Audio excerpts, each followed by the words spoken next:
حضرت عقبہ بن عامر رضی اللہ تعالیٰ عنہ بیان کرتے ہیں، رسول اللہ صلی اللہ علیہ وسلم نے فرمایا، جس نے کسی کا کوئی عیب دیکھا اور اس کی پردہ پوشی کی تو وہ اس شخص کی طرح ہے جس نے زندہ درگور کو زندہ کیا۔ مشکات المصابیح حدیث نمبر 4984۔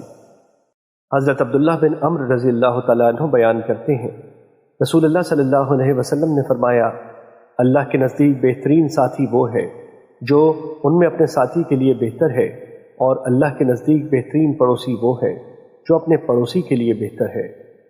مشکات المصابیح حدیث نمبر 4987۔ حضرت ابن مسعود رضی اللہ تعالیٰ عنہ بیان کرتے ہیں، ایک آدمی نے نبی صلی اللہ علیہ وسلم سے عرض کیا، اللہ کے رسول، مجھے کیسے پتہ چلے کہ میں اچھا ہوں یا برا؟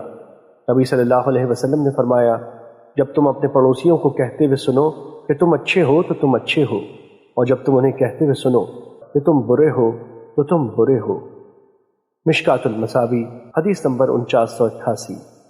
حضرت ابو ہریرہ رضی اللہ تعالیٰ عنہ بیان کرتے ہیں، ایک آدمی نے عرض کیا، اللہ کے رسول، فلاں عورت اپنی نمازوں، روزوں اور صدقات کی کثرت کے حوالے سے مشہور ہے، لیکن وہ اپنی زبان درازی سے اپنے پڑوسیوں کو تکلیف پہنچاتی ہے۔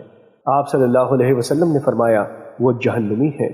اس نے عرض کیا، اللہ کے رسول، فلاں عورت اپنی نمازوں، روزوں اور صدقات کی قلت کے حوالے سے مشہور ہے، اور وہ پنیر کے چند ٹکڑے صدقہ کرتی ہے، اور وہ اپنی زبان درازی کے ذریعے اپنے پڑوسیوں کو تکلیف نہیں پہنچاتی۔ آپ صلی اللہ علیہ وسلم نے فرمایا، وہ جنتی ہے۔ مشکات المصابیح حدیث نمبر 4992۔